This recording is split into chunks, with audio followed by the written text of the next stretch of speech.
Only my real daughter deserves to be a mother first. Margaret's voice oozed satisfaction through the phone. I swapped your fertility meds for sugar pills weeks ago. Amanda needs this more than you. My fingers curled around the edge of my desk, the rage simmering beneath a veneer of calm. Thank you for confirming that, Margaret, I said evenly. Silence stretched across the line. She'd expected sobbing, begging, anything but this cold composure.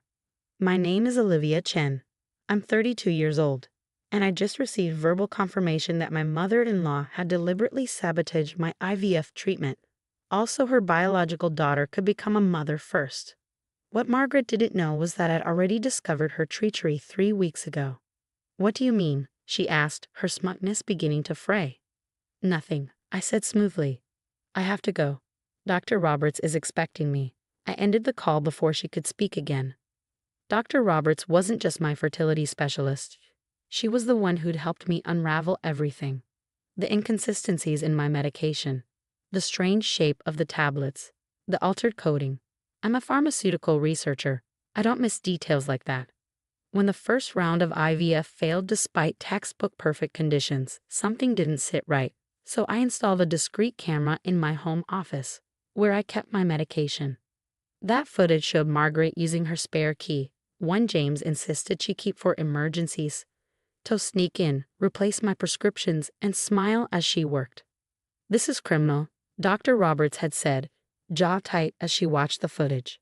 Tampering with fertility drugs isn't just cruel. It's a felony. Together, we laid a trap. I faked a second round of treatment, preserved every swapped-out pill, and documented each step. And now, with Margaret's confession on record, we had everything we needed. My phone buzzed. Amanda. Mom told me the good news. I'm pregnant. Guess you'll have to wait your turn. I stared at the screen, remembering the years of little sabotages. Accidental spills, snide comments masked as compliments, constant jabs about how a real woman would have given James children by now. And James, my husband of 5 years, had stayed willfully blind through it all. She's just traditional, he'd said. She means well. Even when I told him I suspected someone was tampering with my meds, he'd brushed it off. You're being paranoid. Mom would never. My office phone rang again. Margaret. I let it go to voicemail. A new email blinked onto my screen, my lawyer. Everything was ready. One word from me and the case would move forward. Footage, documentation, preserved evidence, and now Margaret's own voice confessing her crime. Another ping, Amanda again. Mom says you're ignoring her calls. Don't be jealous just because I'm going to be a mom first. I exhaled slowly, remembering Dr. Roberts' quiet reassurance just days ago. You're healthy, Olivia. Once we remove the interference, there's no reason this shouldn't work. What she did is unforgivable, but not irreversible. James texted next. Mom says you're acting cold about Amanda's news. Can't you just be happy for her? I rose, gathering my bag and the folder filled with evidence. Time for my meeting with Dr. Roberts, which was really a final review session with my lawyer. As I drove, I recalled the moment I first watched Margaret on the footage. Her expression victorious as she held up the fake pills, snapping a selfie like a trophy hunter. Amanda will be first, she whispered into the silence. The way it should be. But the flaw in her plan, she thought I wouldn't fight back. That I was just the career-focused outsider who'd never truly belong. She didn't realize every step she took was another nail in her coffin. I parked outside the lawyer's office, checking my phone. 5 missed calls from Margaret. 3 from James. Another text from Amanda. Mom's worried. She says you're acting weird. Don't forget, family comes first. Family comes first. I smiled at the irony as I stepped into the crisp afternoon air, evidence folder in hand. Margaret was about to learn what happens when you weaponize motherhood, and just how far I was willing to go to reclaim mine. The lawyer's office was quiet except for the soft hum of the air conditioning as we reviewed the evidence. Sarah Martinez, my attorney, spread the documents across her desk methodically. Medical records, video footage stills, photos of the tampered medications, and a transcript of Margaret's phone confession. This is more than enough for criminal charges, Sarah said, her expression grim. Tampering with prescription medications is a felony. We're talking potential jail time. I nodded, thinking about how Margaret's smug smile would fade when she realized the gravity of her actions. Another text buzzed through. James again. Mom's really upset. She says you're threatening her. What's going on? Your husband still doesn't know. Sarah asked, noting my expression. He's about to, I replied, checking the time. I've arranged a family meeting tonight. Everyone will be there. James, Margaret, Amanda, even my father-in-law Robert. Sarah raised an eyebrow. Are you sure you want to do it this way? They've all played their part in this, I said firmly. Margaret did the switching, but Amanda knew about it, and James chose to ignore every warning sign. They all need to face this together. By the time I arrived home, James was already there, pacing the living room. What's this about a family meeting? He demanded. Mom's freaking out, and Amanda says you're acting weird. I set my evidence folder on the coffee table. We'll discuss everything when everyone arrives. I've ordered dinner, should be here in 20 minutes. James ran his hand through his hair, a nervous habit he shared with his mother. Liv, if this is about Amanda's pregnancy, it's about a lot more than that. I cut him off, my voice steady. Just wait. The doorbell rang at exactly 6. Margaret burst in first, her face flushed with artificial concern. Olivia, darling, we've been so worried. This behavior isn't like you at all. Amanda followed, one hand protectively over her stomach, while Robert brought up the rear, looking uncomfortable as usual. I gestured to the dining room where I'd set up my laptop. Please, everyone have a seat. There's something you need to see. Really, Olivia? Margaret started, if you're upset about Amanda's blessing. Play the video, I said to James, who stood near the laptop. He hesitated, then pressed play. The footage was crystal clear. Margaret entering my home office, carefully switching my medications, taking selfies with the fake pills. The audio picked up her running commentary perfectly. Amanda deserves this. Olivia's too career-focused. My real daughter should be first. The color drained from Margaret's face. Amanda's mouth fell open. Robert stared at his wife in horror. But it was James' reaction that hurt the most. The way his eyes widened in recognition, finally forced to acknowledge what he'd refused to see. Turn it off, Margaret demanded, her voice shrill. No, I said calmly. There's more. I placed the medical documents on the table. Dr. Roberts documented everything. The tampered medications, the failed treatment due to interference, the potential health risks of switching prescription drugs. You were spying on me. Margaret tried to sound outraged, but fear had crept into her voice. No, Margaret, I was protecting myself. After years of your sabotage, I knew to be careful. But this? I held up the video stills. This crossed a line.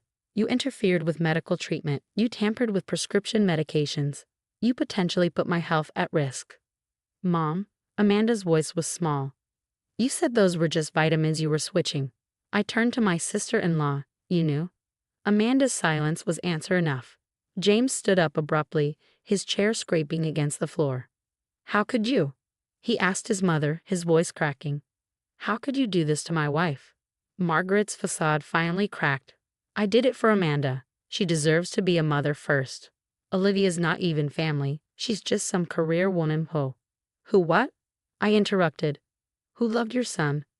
Who tried for years to be part of this family despite your constant undermining. Who wanted to give you grandchildren but had to watch you sabotage that dream. Robert spoke for the first time. Margaret, do you realize what you've done? This is criminal behavior. Actually, I said, pulling out one final document, it's worse than that. I slid the paper toward Margaret. This is a cease and desist letter from my lawyer. We have enough evidence for criminal charges, but I'm giving you a choice. The room fell silent as Margaret stared at the letter, her hands shaking. James moved to stand beside me, finally choosing a side after years of walking the fence. What kind of choice? Amanda asked, her hand still protectively over her stomach. I met Margaret's eyes across the table. You have 24 hours to decide. Either you seek counseling, admit your actions to the entire family, and stay completely out of my medical decisions, or we press charges. Your call. I met Margaret's eyes across the table. You have 24 hours to decide. Either you seek counseling, admit your actions to the entire family, and stay completely out of my medical decisions, or we press charges. Your call. The next 24 hours transformed our family completely. Margaret, faced with irrefutable evidence and the threat of criminal charges, crumbled. Her carefully constructed image of the perfect mother-in-law shattered, leaving behind a woman who had to confront the consequences of her actions. She chose counseling. The family meeting where she had to confess everything was brutal but necessary. Aunts, uncles, cousins, everyone gathered as Margaret explained how she tampered with my fertility medications, how she prioritized Amanda's pregnancy over my health, how years of manipulation had led to this moment. I was wrong, she admitted, her voice small and unfamiliar. I convinced myself I was protecting our family's legacy, but I was just being cruel. Amanda, despite her pregnancy, couldn't look at her mother. The revelation that she'd been complicit, even in a small way, had shaken her. After the meeting, she pulled me aside, tears in her eyes. "I never thought it would go this far," she whispered. "Mom said she was just giving me a fair chance. But I'm so sorry, Olivia. I should have told you." James took it the hardest, learning that his mother had deliberately harmed his wife's chances of having a child. It broke something in him. He spent hours in our backyard that evening, just sitting and processing everything. When he finally came inside, his eyes were red. "I failed you," he said, taking my hands in his. "I should have believed you, should have protected you. I was so caught up in keeping the peace that I couldn't see what was right in front of me." I squeezed his hands. We both needed this wake-up call. 3 months later, our lives had shifted dramatically. Margaret attended weekly counseling sessions, working through her issues with control and favoritism. Robert, finally stepping up after years of passive acceptance, made sure she kept every appointment. Amanda's pregnancy progressed, but our relationship changed too. The competition Margaret had created between us dissolved, replaced by a tentative friendship. She started asking for genuine advice about pregnancy, sharing her fears and hopes without her mother's influence. "I want my baby to have cousins," she told me one afternoon over coffee. "Real family, not this twisted version Mom created." As for my IVF journey, Dr. Roberts started me on a new treatment plan. This time, with proper medication and without interference, things were different. The first positive pregnancy test came 6 months after the confrontation. I told James first, of course. He cried, holding me close and whispering apologies and promises. Then we told Amanda, who hugged me so tight I could barely breathe. Even Margaret, in her counseling-mandated boundaries, sent a simple text. "Congratulations, I'm truly happy for you both." The day I hit 12 weeks, we had another family gathering. Not for confrontation this time, but celebration. 2 pregnancies, 2 new lives growing, free from the weight of competition and manipulation. Looking around at our healing family, I caught Margaret watching me. She aged years in these months, the consequence of facing her actions. But there was something different in her eyes now, not the calculating look I'd known for so long, but something softer, more genuine. "I have something for you," she said quietly, handing me an envelope. Inside was a letter, handwritten and tear-stained.